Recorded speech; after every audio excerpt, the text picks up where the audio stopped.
নাই জনপ্ৰতিনিধিসমূহ বিভিন্ন ৰাজনৈতিক দলৰ MLA বিধায়কখিনি আমাৰ বিধানসভাত আছে।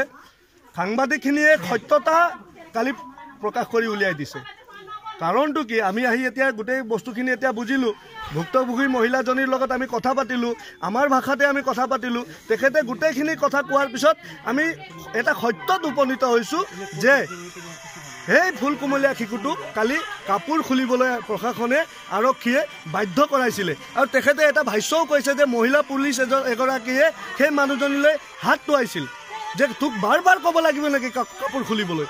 সেই বাক্যটো মাকে এতিয়া আমাৰ আগত ক'লে। গতিকে এনেধৰণৰ নিষ্কৃষ্ট ৰাজনীতি কৰিবলৈ বাদ দিবলৈ মই সকলো ৰাজনৈতিক দলকে আৰু বিশেষ কৰি চৰকাৰত থকা চৰকাৰী পক্ষকো মই বাৰম্বাৰ একদম অনুৰোধ জনাইছোঁ, দাবী জনাইছোঁ। কিন্তু ভৱিষ্যতে এনেধৰণৰ কামৰ পৰা নিজকে আঁতৰাই ৰাখিবলৈ মই বাৰম্বাৰ দাবী জনাইছোঁ। আমি আহি কথা পাতিলোঁ, কথা পাতোঁতে তাত 2-3 ধৰণৰ কথা ওলাইছে। তেওঁলোকৰ সুৰক্ষাৰ কথা আহি গৈছে, বিভিন্ন ধৰণৰ ভাবুকিৰ কথাও আহি গৈছে। কিন্তু এই গোটেইখিনি বস্তুখিনিক আমি চালি জাৰি চাই আমি আলোচনা কৰি বস্তুটোক আমি কি চিন্তা কৰিম তেতিয়া আমি কৰিম। আৰু সুৰক্ষাৰ কাৰণে কিন্তু এতিয়ালৈকে জিলা প্ৰশাসন ইয়াত নহাটোক আমি অকণমান উদ্বিগ্নতা প্ৰকাশ কৰিছোঁ। এইটো কিন্তু এতিয়ালৈকে জিলা প্ৰশাসন আহিব লাগিছিল।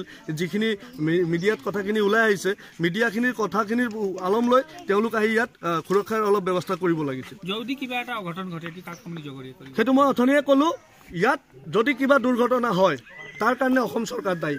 কিয় কালিৰ সভাখন অসম চৰকাৰৰ সভা আছিলে।